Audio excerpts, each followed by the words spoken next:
ప్రభువైన యేసు క్రీస్తు నామములో అందరికీ వందనాలు. మరి ఈ దినం కూడా మన యొక్క బైబిలు ధ్యానం కొరకై మిమ్మల్ని అందరినీ కూడా ప్రేమతో ఆహ్వానిస్తుంటున్నాను. ఈ దినం కొరకైన బైబిలు వాక్య భాగము మరి మొదటి పేతురు, అపోస్తలుడైన పేతురు రాసిన మొదటి పత్రిక మొదటి అధ్యాయము 7వ వచనం చదువుతాను.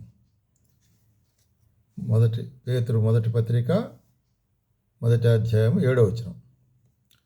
నశించిపోవు సువర్ణము అగ్ని పరీక్ష వలన శుద్ధిపరచబడుచున్నది కదా, దానికంటే అమూల్యమైన మీ విశ్వాసము శోధన చేత పరీక్షకు నిలిచినదై యేసుక్రీస్తు ప్రభు ప్రత్యక్షమైనప్పుడు మీకు మెప్పును మహిమయు ఘనతయు కలుగుటకు కారణమగును.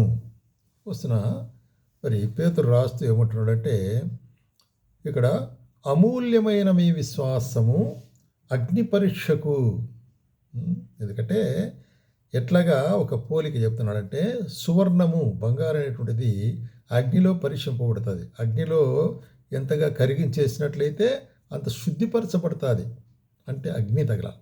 అట్లాగే మరి ఎటువంటి పరీక్ష అంటే మరి అగ్ని వేడి తగిలినటువంటి పరీక్షలు మనకి జీవితాల్లో, మరి విశ్వాస జీవితాల్లో రావచ్చు.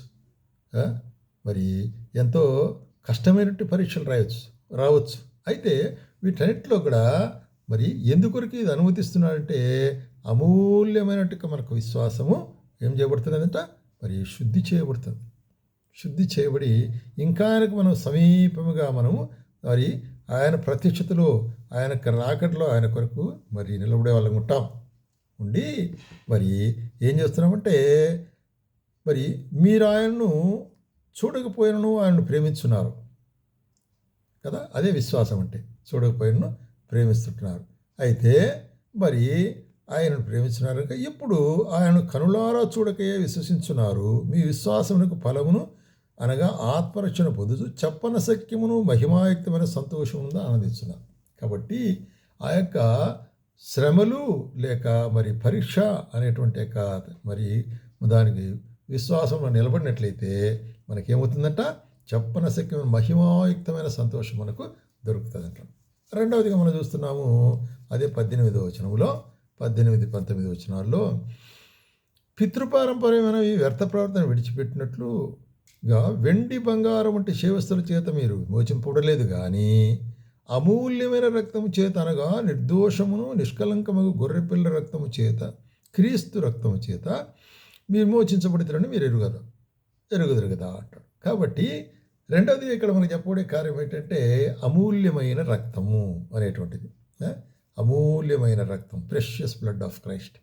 కాబట్టి మన యొక్క విమోచన, మన యొక్క పాప విమోచన అనేటువంటిది దేని ద్వారా, ఏదో అమూల్యమైనటువంటి ఈ లోకంలో వాల్యుబుల్ అయినటువంటి వెండి బంగారాల చేత కాదు, కానీ అమూల్యమైన రక్తము. ఎందుకంటే అది పరిశుద్ధ రక్తం, అది దేవుని యొక్క రక్తం, అది దేవుని కుమారుని యొక్క రక్తం, శిలువ రక్తం.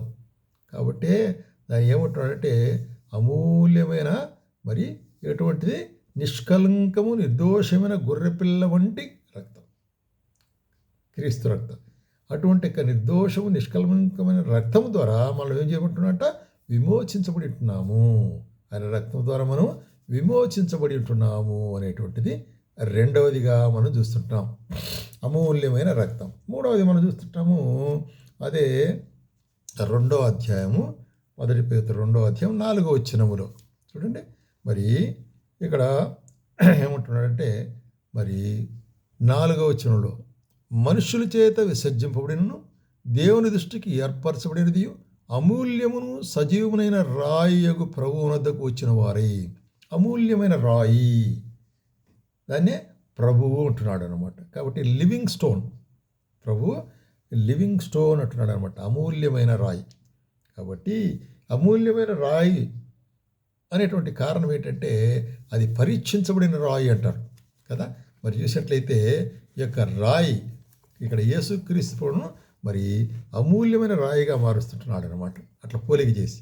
ఎందుకంటే యెషయా గ్రంథంలో అదే మాట చెప్తాడు, ప్రభువు యెహోవా ఇలాగ సెలవిచ్చున్నాడు, సియోనులో పునాది రాత్రి వేసినవాడని నేనే, అది పరిశోధించబడిన రాయి, అమూల్యమైన తలరాయి, బహుస్థిరమైన పునాది అయి మూలరాయి ఉన్నది విశ్వసించువాడు కలవరపడడు. కాబట్టి ఈ ప్రవచనము ఇక్కడ నెరవేరినది. యేసుక్రీస్తు ప్రభు ఆయన ఏ ప్రెషియస్ స్టోన్, అమూల్యమైన రాయికి సాదృశ్యం ఉంటున్నాడు అనమాట.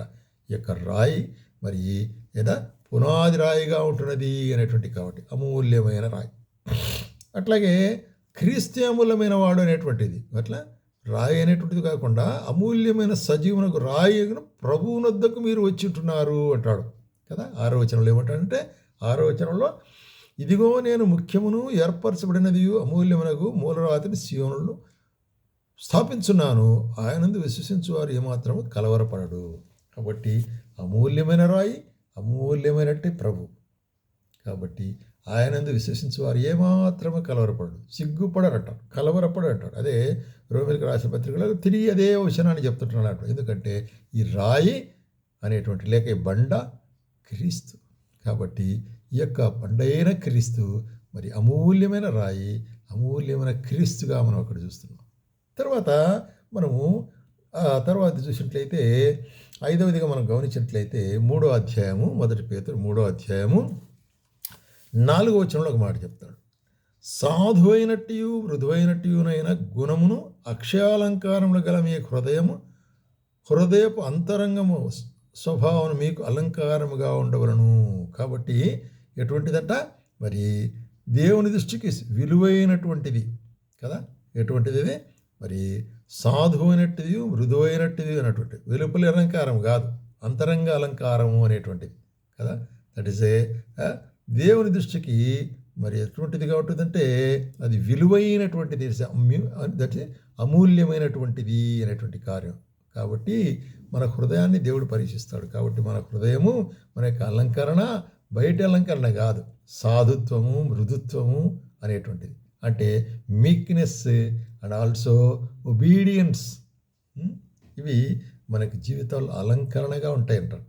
కాబట్టి ఇవి కూడా అమూల్యమైనటువంటి యొక్క మరి చూసినట్లయితే మీక్ అండ్ క్వైట్నెస్ అనేటువంటి కార్యం. 6వదిగా మనం చూస్తుంటున్నాము. 6వదిగా మనం గమనించినట్లయితే అదే 2వ పేతురు 1వ అధ్యాయం 1వ వచనంలో గమనిస్తున్నాం.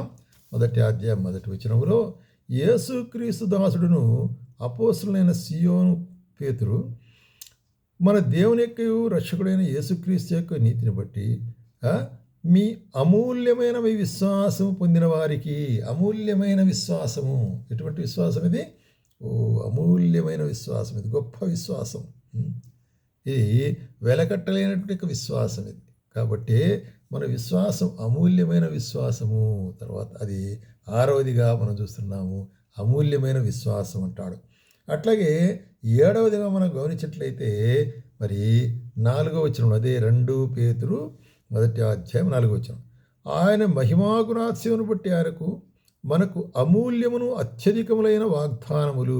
కాబట్టి ఆయన ఎటువంటి వాగ్దానాలు ఇచ్చాడు? మనకు అమూల్యమైన వాగ్దానాలు మనకి ఇచ్చినాడు. ఇదిగో నేను నీకు తోడుగాను, భయపడకము అంటాడు కదా. కాబట్టి మీరు భయపడి జడియకుడి, మీ పక్షమున యుద్ధం చేయవాడు యెహోవా అంటాడు కదా. ఎంత ధైర్యమైన మాట చెప్తుంటున్నాడు చూడు కదా. కాబట్టి మీ దేవుని యొక్క ఐశ్వర్యంలో ప్రతి అవసరం యేసుక్రీస్తు ద్వారా మీకు తీర్చును అంటాడు. ఎంత గొప్ప వాగ్దానం అది. కాబట్టి ఇటువంటి వాగ్దానములు మరి అమూల్యమైనటువంటి వాగ్దానాలు మన జీవితాల్లో మనము మరి తెలుసుకోవలసిన వాగ్దానాలు, ఈ నెరవేర్చవలసిన వాగ్దానాలు మనకు జీవితాల్లో మరి చూసినట్టయితే చూడండి, ఒక వాగ్దానం మనం హెబ్రీయులకు రాసిన పత్రిక 6వ అధ్యాయంలో, హెబ్రీయులకు రాసిన పత్రిక అదే 6వ అధ్యాయము 11, 12 వచనాలు ఏం చెప్తున్నాడు ఇక్కడ? మీరు మందులు కాక విశ్వాసం చేతను ఓర్పు చేతను వాగ్దానమును స్వతంత్రించుకున్నట్లు వారిని పోలి నడుచుకునుడి.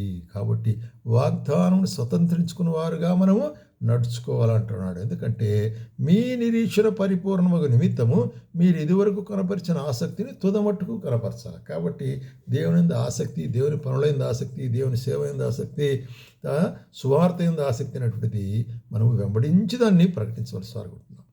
ఆ విధంగా అమూల్యమైనటువంటి యొక్క మరి ఏం చూస్తున్నాం ఇక్కడ?